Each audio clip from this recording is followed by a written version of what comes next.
Bonjour à tous, bienvenue sur 8 Mont Blanc. Si vous nous rejoignez, nous sommes ensemble pour une vingtaine de minutes d'actualité. Et voici tout de suite les titres de ce jeudi 7 janvier.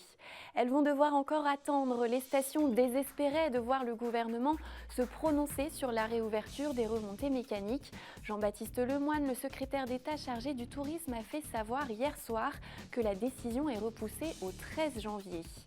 Des pics à 10 000 commandes par jour contre 1000 en temps normal, le leader de la raquette à neige TSL tire pour sa part son épingle du jeu. L'entreprise a embauché des moniteurs de ski et autres saisonniers au chômage technique, reportage à suivre. Avant de développer ces titres, après la Haute-Savoie hier, la vaccination contre la Covid-19 a commencé en Savoie. Les premières piqûres ont eu lieu cet après-midi au centre de santé publique de l'hôpital de Chambéry. Élus et autorités ont assisté à ces premiers vaccins. Pour le moment, seuls les professionnels de plus de 50 ans et à risque peuvent se faire vacciner dans cet espace. 25% du personnel hospitalier est ainsi éligible. 9 600 doses ont été reçues pour le département de la Savoie pour le moment. On écoute quelques réactions recueillies par Fanette de Buisson. Je suis au contact de malades tous les jours porteurs de cette pathologie Covid. Je prends toutes les précautions pour ne pas l'attraper. Je ne l'ai pas attrapé. Un service comme le nôtre, énormément de soignants l'ont attrapé. C'est-à-dire que c'est quand même il y a un risque quand on soigne au quotidien. Donc je suis impatient de me faire vacciner. J'aurai l'esprit plus tranquille. La pédagogie, c'est expliquer, c'est dire pourquoi. Nous, en tant que soignants, on a évidemment une vision un peu particulière de ces sujets-là. Ça peut faire peur pour le grand public, évidemment. Je crois qu'aujourd'hui, on en voit l'exemple. Ce sont des professionnels de santé qui se font vacciner, des personnes qui sont au contact de la maladie régulièrement, puis qui savent aussi ce qu'est un vaccin, ce type de vaccin. Et si eux se font vacciner, c'est que concrètement, ils n'ont pas forcément... ce n'est pas des kamikazes, comme le disait le docteur Rojo tout à l'heure. C'est des gens qui sont sérieux, et donc s'ils le font, c'est qu'on peut avoir confiance. Après, avoir des réticences, c'est compréhensible. Et je crois qu'on a tous un travail d'explication. Il y a une consultation pré-vaccinale.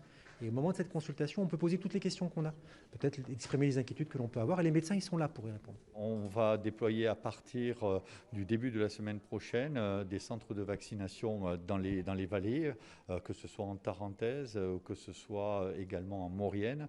On envisage également d'ouvrir à très court terme un centre de vaccination également au lac du Bourget, dans la commune d'Aix.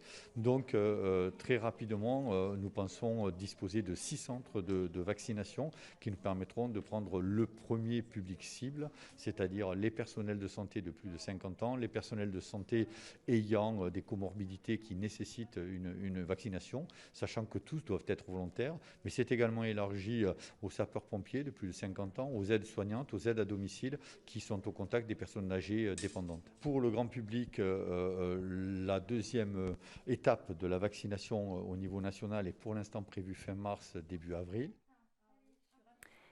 Et j'ajoute que la situation hospitalière reste tendue en Savoie avec un plateau stable mais élevé. 36 patients sont hospitalisés en réanimation, dont 16 pour Covid, sur une capacité déjà augmentée de 36 lits. Le taux d'incidence est de 157 pour 100 000 habitants. Et en Haute-Savoie, cette fois, le conseil départemental de l'Ordre des médecins a également lancé sa campagne. Les 1700 praticiens haut-savoyards de plus de 50 ans sont concernés par cette première phase de vaccination. Bon nombre d'entre eux étaient déjà au rendez-vous ce jeudi matin au siège du Conseil de l'Ordre à Métiessy.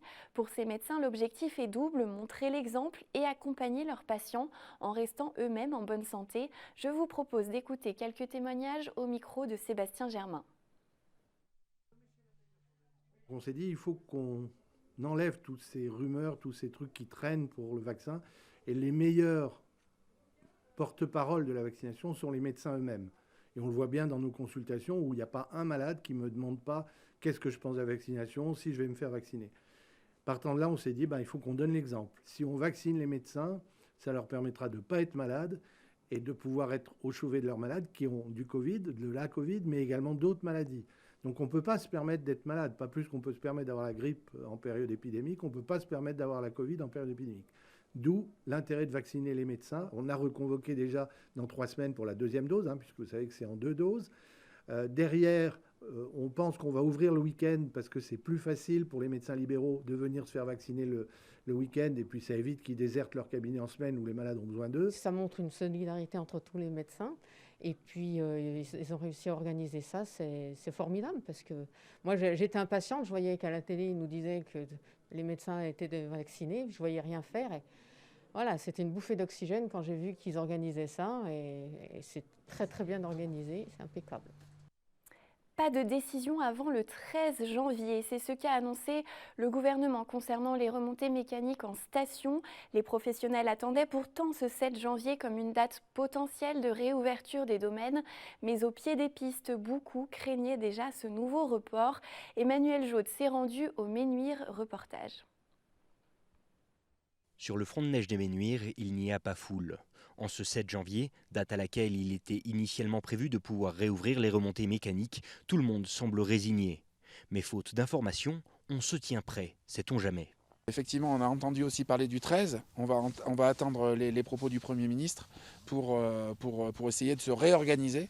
En tout cas, aujourd'hui, on est plutôt dans l'expectative et dans l'attente de mesures concrètes. On ne se projette pas, on peut ouvrir le domaine skiable assez rapidement. Après, il y a la partie commercialisation qui est quand même plus longue et rassurer le marché, ce qui est quand même un peu plus compliqué. Donc on a besoin de visibilité à moyen terme. Mais aujourd'hui, on est plutôt sur essayer de préparer nos équipes, de garder le contact avec nos salariés pour garder ce lien et pouvoir appuyer sur le bouton dès qu'on le pourra. Dans la station, seule une petite poignée de commerçants ont fait le choix de rester ouverts. Eux aussi désabusés, ils réclament une date ou un objectif sans lequel il devient très difficile de continuer de travailler. Moi, ça fait 23 ans que je suis dans la station. Jamais vu, c'est la première fois et c'est terrible. On entend voler les corbeaux.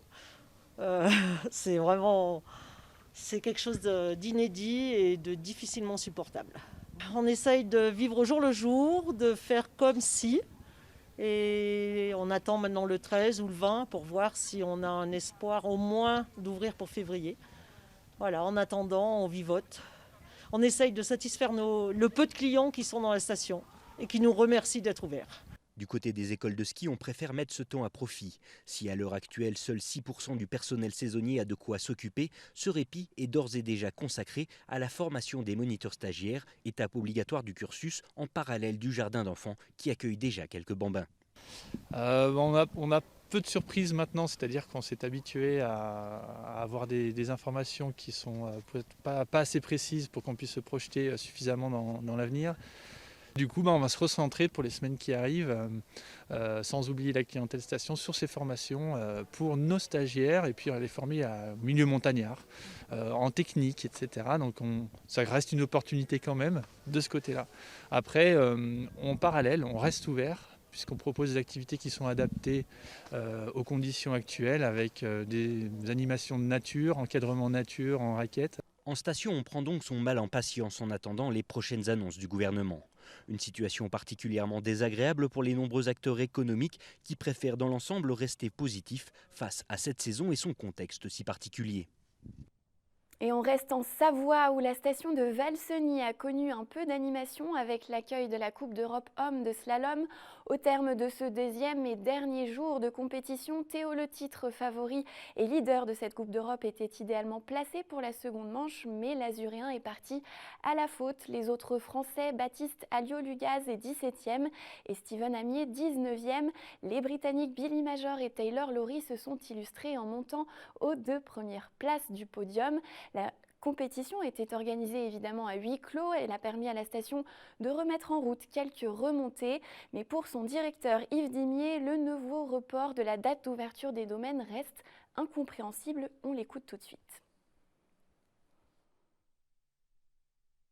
Il est certain que déjà, on comprend que la situation est très complexe. Personne n'aimerait être à la place du gouvernement actuellement. Donc ça, il faut le dire. Après, c'est sûr qu'on est frustré et je dirais même fortement mécontent du traitement des domaines skiables, puisqu'on a une activité outdoor, sportive, qui est très bénéfique pour la santé. Et donc, on pense que, d'autant plus qu'on a beaucoup travaillé sur le protocole, on pense qu'on peut ouvrir nos domaines skiables sans mettre en danger la santé de nos clients. Et on espère, même si on a appris hier que la décision n'est pas encore imminente, on espère vraiment que le gouvernement va pouvoir nous donner des dates précises afin notamment qu'on puisse faire des vacances de février qui sont importantes pour nous. On se doit de rester optimiste puisque les conditions sont juste exceptionnelles. Il y a de la neige, il y a des températures hivernales. On espère et on compte sur le fait que tous les Français, tous les Européens soient raisonnables, fassent le maximum pour respecter les mesures barrières et qu'on sorte enfin de ce cauchemar et qu'on puisse vraiment profiter du grand air et de nos belles montagnes et de nos belles pistes. On l'a vu, les conditions sont optimales et si les remontées sont fermées, les inconditionnels de la montagne ne se laissent pas abattre. Ils découvrent ou redécouvrent d'autres activités liées à la neige, comme les sorties raquettes par exemple. L'engouement est tel que les fabricants croulent sous les demandes. Marine Schneider a poussé les portes de l'entreprise TSL basée à Annecy. Le leader mondial a doublé ses effectifs pour répondre à la demande. Reportage. C'est du jamais vu. Depuis 2 mois, 165 000 raquettes à neige sont en production chez TSL. Elles font fureur cette année, faute de remontées mécaniques. Alors pour répondre à cette avalanche de commandes, le leader mondial est allé chercher les saisonniers au chômage technique, un coup de pouce pour les professionnels des stations. C'est un peu la solidarité montagnarde. Et on est allé chercher donc des gens comme des moniteurs de ski, comme des gens qui travaillent dans les remontées mécaniques ou dans la restauration.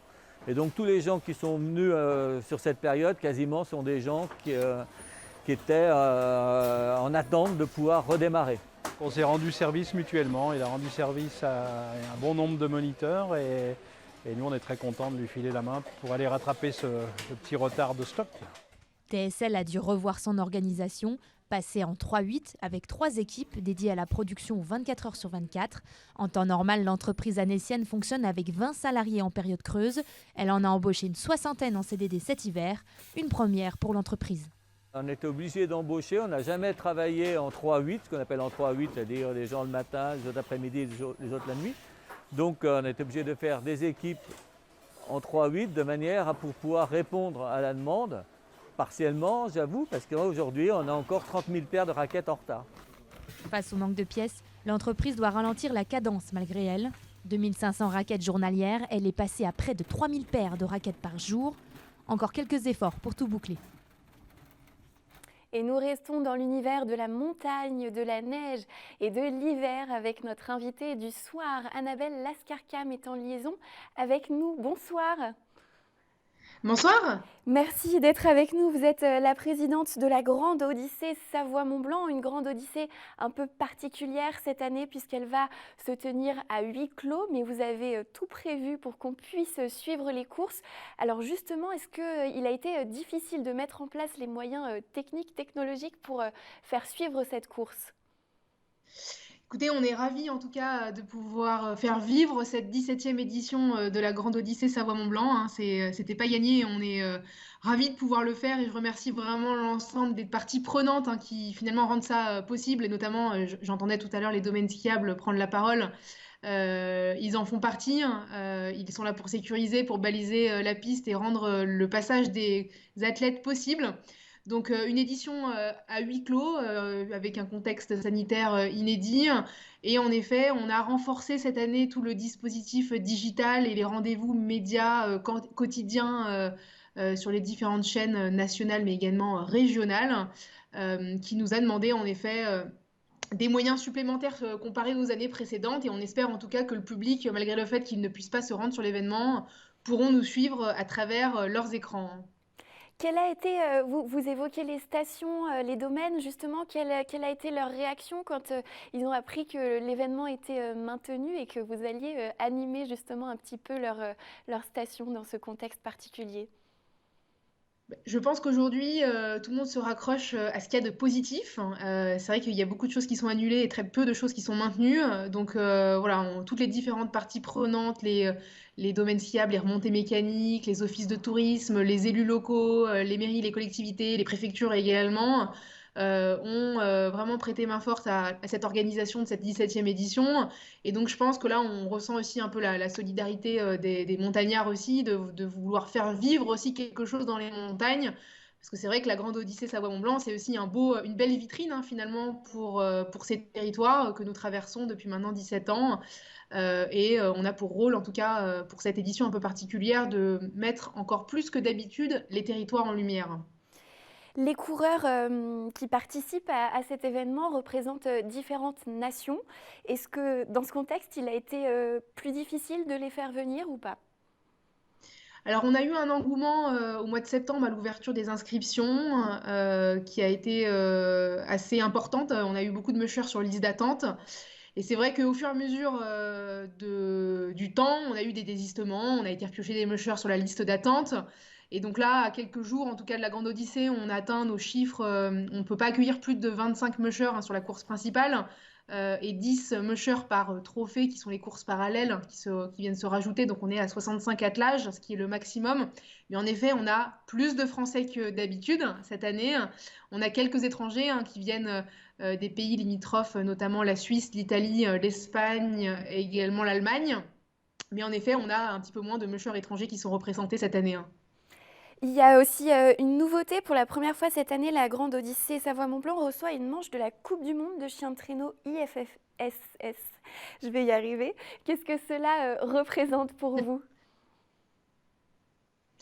Pour nous, ça représente un nouveau pas dans le monde du mushing. On est ravis de pouvoir accueillir la manche de la Coupe du Monde de chiens de traîneau IFSS en collaboration avec la Fédération française des sports de traîneau, avec qui on travaille maintenant depuis de nombreuses années.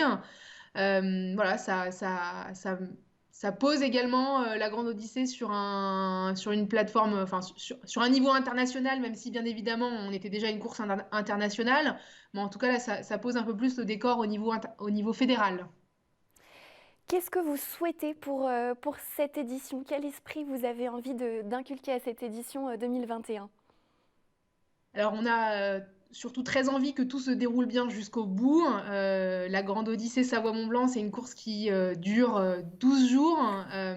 Donc, sur le plan sportif, on a envie de proposer également une belle course aux coureurs et aux chiens. On veut proposer à travers les différents espaces digitaux et les rendez-vous médias un moment d'évasion également au grand public qui pourra nous retrouver quotidiennement. Et puis pour nous, en tant qu'organisateur en tout cas d'événements et puis pour l'ensemble de nos partenaires également, c'était important de maintenir cette édition. On sait que le secteur de l'événementiel, du sport, de la montagne aussi finalement ne va pas bien. Et donc on fait une édition également pour tous ces acteurs-là qui nous viennent en aide dans l'organisation et avec qui on travaille également toute l'année. Donc voilà, une belle course pour les sportifs et puis un beau moment pour tous ceux qui pourront nous suivre à distance. Merci beaucoup Annabelle Lascarcam, on vous suivra de près sur 8 Mont-Blanc. Une étape notamment est à retrouver en intégralité en live sur nos réseaux sociaux. Merci beaucoup et belle Odyssée à vous. Merci. Quelques mots avant de nous quitter sur la prise de parole de Jean Castex, le Premier ministre qui s'exprime actuellement. Il a donné la date du 20 janvier pour un nouveau point d'étape sur l'ouverture des remontées mécaniques. Pas de réouverture des bars, des salles de sport avant mi-février. Et puis, nous reviendrons bien sûr dans notre édition de ce vendredi sur toutes les informations données dans cette prise de parole de ce soir. C'est ainsi que se termine ce journal. Dans un instant, vous retrouvez la météo et puis le dernier épisode de Panorama de la semaine. Emmanuel Jaude vous attend du côté des saisies. Ce vendredi, vous retrouverez Marine Schneider pour le journal. Je vous souhaite une très belle soirée sur 8 Mont-Blanc. Prenez soin de vous et à bientôt.